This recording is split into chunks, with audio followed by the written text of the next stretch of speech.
귀인의 방향에는요, 세 가지가 있는데요. 내부냐, 외부냐가 있고요. 안정이냐, 불안정이냐가 있고요.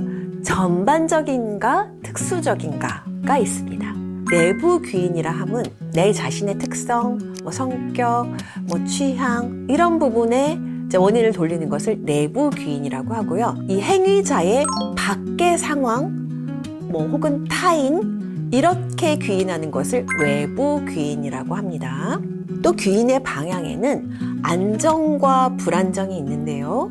안정적 귀인이라 함은 변하지 않는 특성, 비교적 안정적인 특성에 귀인하는 것을 말해요. 예를 들어서 성격은 하루아침에 바뀌지 않죠.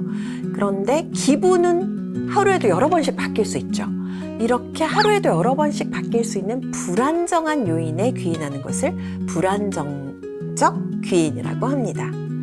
마지막으로 전체적인 요인에 귀인을 하느냐, 특수한 요인에 귀인을 하는가의 차이인데요. 전반적 귀인의 예를 한번 들어보면 내가 또 그렇지 뭐 라고 귀인을 하게 된다면 나라는 사람 전반적으로 귀인을 하게 된 거죠. 이번 시험은 내가 준비를 많이 못했어.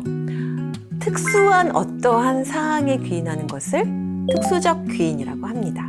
귀인의 경향에 대해서 알아보겠습니다. 예를 들어서 이제 외부의 상황, 날씨라든가 외부의 타인보다는 내 자신에게 좀 더 귀인을 하는 경향이 있습니다. 상황보다는 나의 성격 특성이나 동기 부족, 노력 부족, 이런 것들에 귀인을 하기가 쉽다는 거죠. 네, 또 하나의 경향은 타인에 대해서는 내부적 요인에 귀인하지만 자신에 대해서는 외부적 요인에 귀인하려고 하는 경향이 있다고 해요. 나 자신에 대해서는 좀 봐주지만 타인에 대해서는 엄격해진다는 거죠. 김대리 이번에 또 그랬어?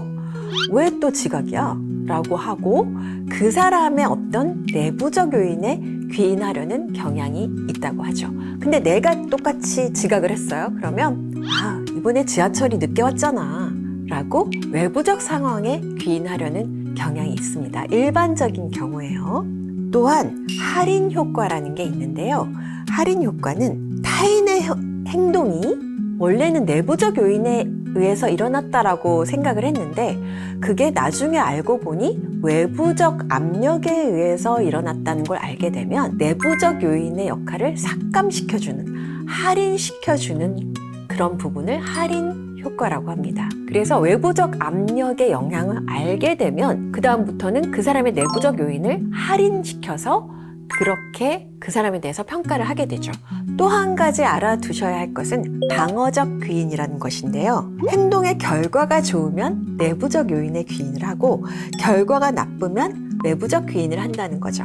이번에 승진하려다가 예를 들어서 승진이 안 됐어요. 저 친구가 나를 지금 밀고 다른 로비를 했어. 이렇게 이제 귀인을 하는데 결과가 좋을 때는 그래 역시 내가 잘났어 라고 내부적 귀인을 하는 그런 경향을 방어적 귀인이라고 합니다.